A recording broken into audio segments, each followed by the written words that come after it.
new investigation is required? And if yes, which countries and bodies should take part in this investigation? Thank you very much. Well, at this moment, we are still not satisfied with identifying who fired the missile. We know the missile is of Russian make, but who fired the missile? That we are not convinced we have evidence enough to say that so and so or that country or this country fired the missile. Because that missile is available to Russia, it's available also to Ukraine, it's also available to the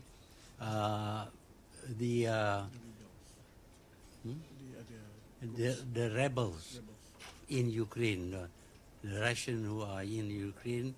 They are rebelling against the Ukrainian government. It is possible that they also have this missile and they could have fired. Show complete proof as to who fired the missile, we will accept.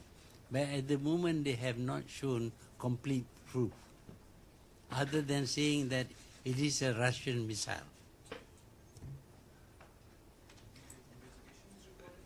Yeah, they're still doing investigation.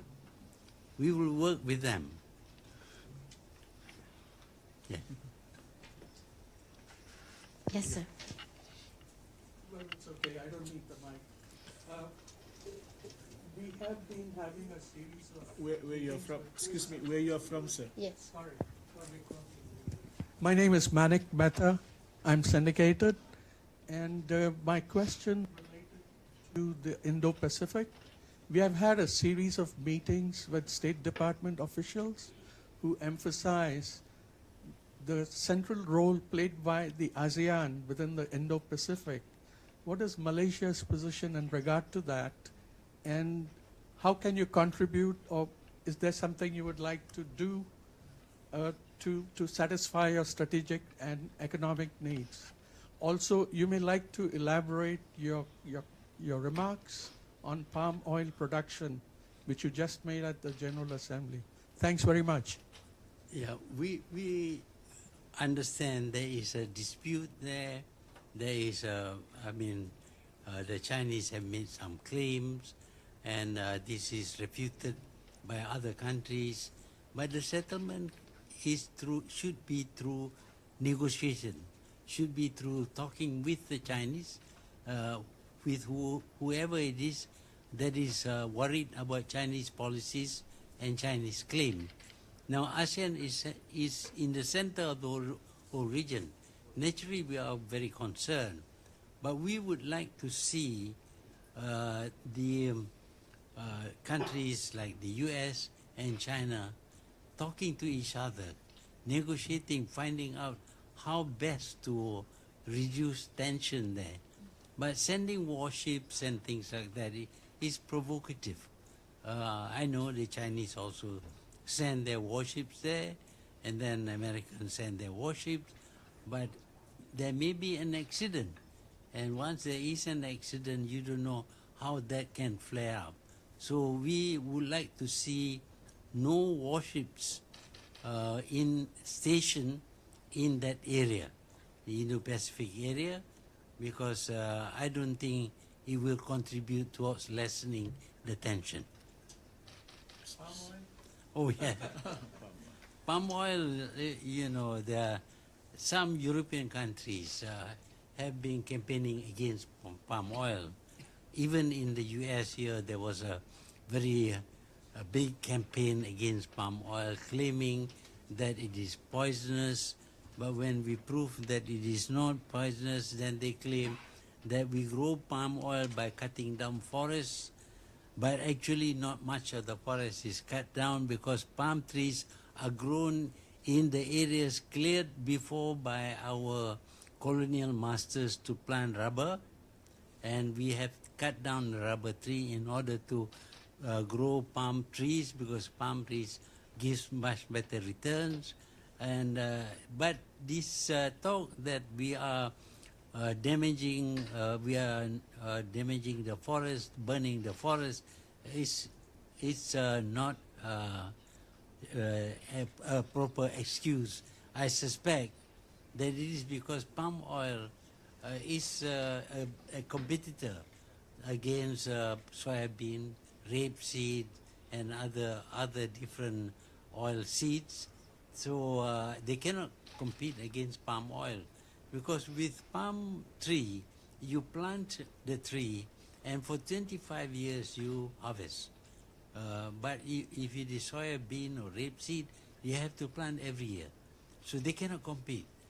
So because of that, they come up with this story that the habitat of the long-nosed monkeys have been destroyed. The orangutan now has got no place to go, all of which is nonsense. We are looking after all these animals. We are preserving them. We know that they are a species that is found only in that area, and we will look after them. We will ensure they survive.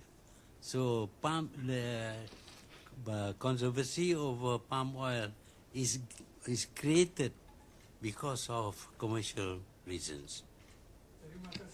Thank you. Thank you. Yes, sir.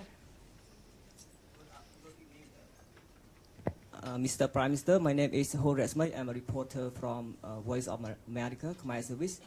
During your speech, you mentioned a lot about democracy, and my question will be about democracy. But democracy in Cambodia, recently, Cambodian main opposition party was dissolved, and the Cambodian government tried to arrest the former leader, of opposition party. His name is Sam Rainsy, and the Prime Minister of Cambodia said he has sent the arrest warrant to Laos and Thailand and also to ASEAN country.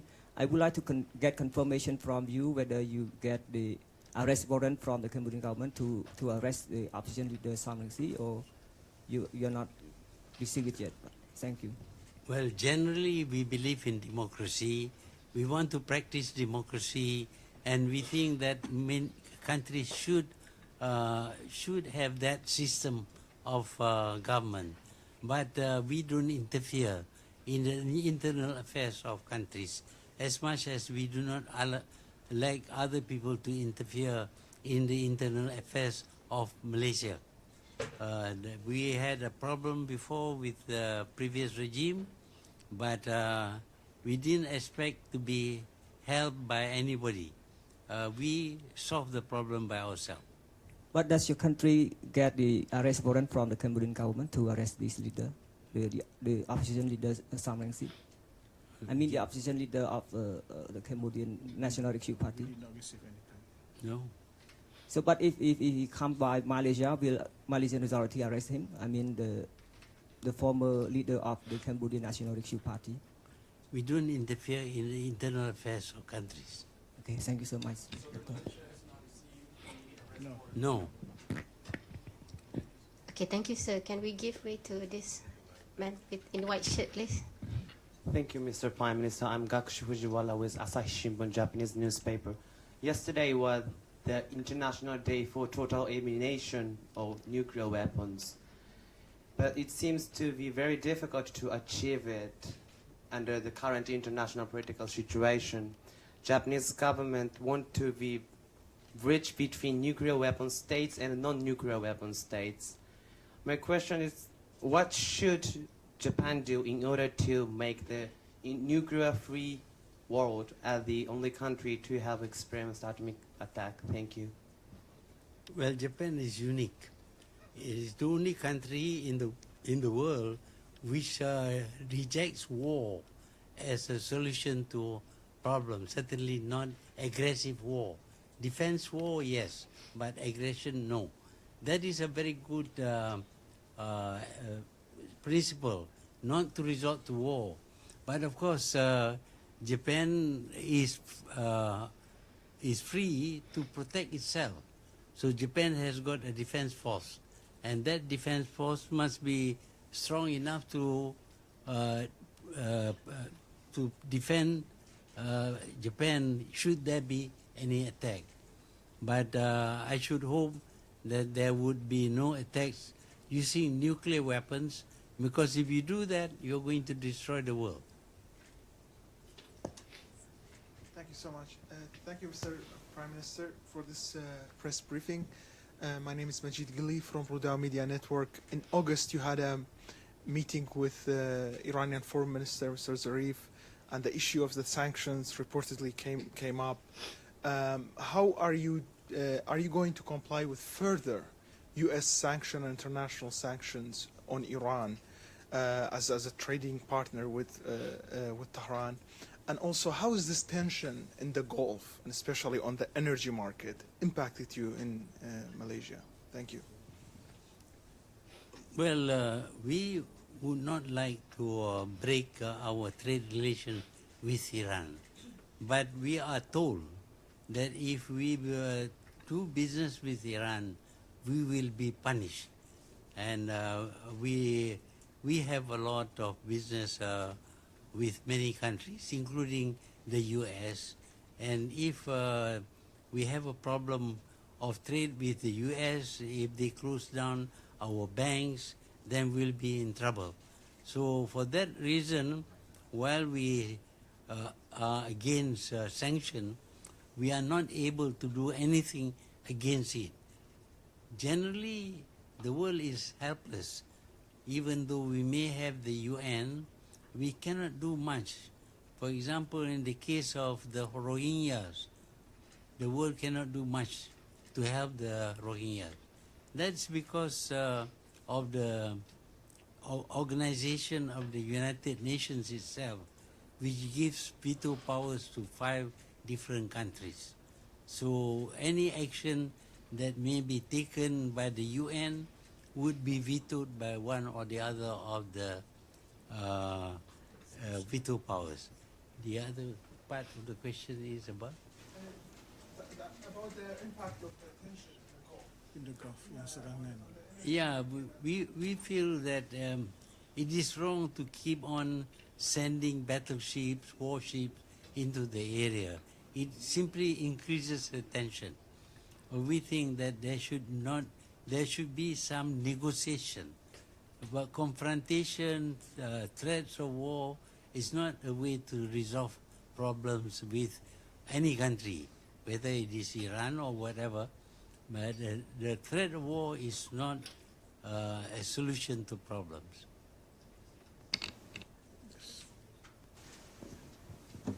Thank you, Prime Minister. I'm Genji Yamaguchi from Kyodo News, Japan. I have 2 questions. The first one is very easy.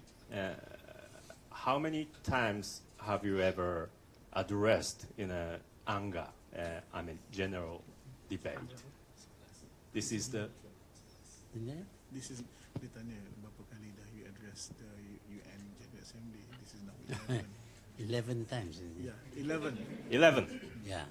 Right. The second question is about a Swedish girl, Miss Greta Thunberg, who plays a key role in climate action movement now. Actually, your age is more than 5 times than her age. She's now 16 years old. So can you tell me how do you see her activity or youth power? How do you see her activity? Thank you. Greta is the Swedish.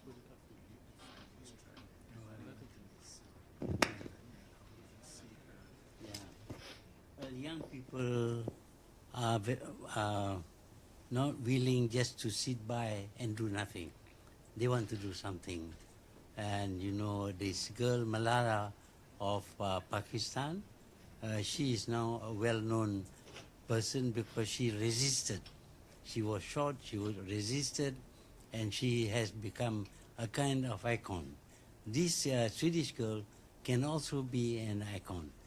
She has a long way to go, and I think she should continue her struggle to Fight for climate change. to fight for climate change.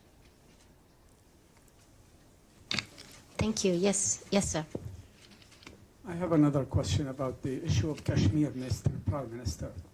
I mean, both India and Pakistan are neighbors, and you are concerned about the safety of the Asian continent, and you might have good relationship with both countries. So have you tried to talk to both countries to calm down and to restrain themselves? Because as you heard the speech today of Imran Khan, he was very passionate, and he felt that the international community might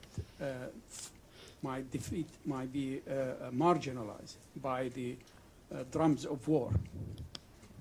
Well, I did have a session with Mr. Modi. I met him in Vladivostok.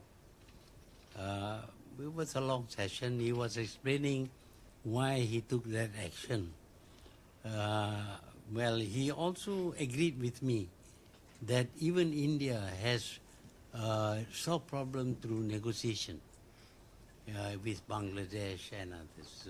So I suggested to him that since India has experience with negotiating to reduce conflict or to eliminate conflicts, why not use negotiation to do so rather than to invade Kashmir? But of course, to that he didn't commit to anything. But I did tell him that. But it's up to him whether he will resort to negotiation to settle the problem of terrorism in that area. Okay, that's it. Okay. Okay. Last one. I think this is the last question. Yes, please. Recently, ASEAN has been pushing for the agreement, the Regional Comprehensive Economic Partnership, and there is a hope that it will be signed at the ASEAN Summit in Bangkok. What is the progress of that negotiation, and how does it benefit ASEAN as a whole? Well, working together is always useful. Of course, not too close, because we see what happened to the European Union. We want to avoid that. But cooperating with each other in the field of manufacturing, for example, would be good for all the ASEAN countries. Supposing we want to build a car and we distribute the process to all the ASEAN countries. One country will design the car, another will test the car, a third will produce certain parts, and then you put together in the country that you are going to sell. That I think would be beneficial, because ASEAN has got 650 million people, half the population of China. And yet we don't have even half the strength of China. You see, so with our big population, we must learn how to exploit that population. Even though we are poor, China was poor before, even poorer than Malaysia, but because it changed strategies, today China is a very rich country. We should try and learn from China how to develop our country fast by cooperating with each other. Do you think it will be passed or will be signed at the ASEAN Summit? So it's still under negotiation. If we are still negotiating. All right. Okay, with that, members of the media, ladies and gentlemen, thank you for your participation and enjoy the rest of the day. Thank you. Yeah, I remember your face. In Bonn,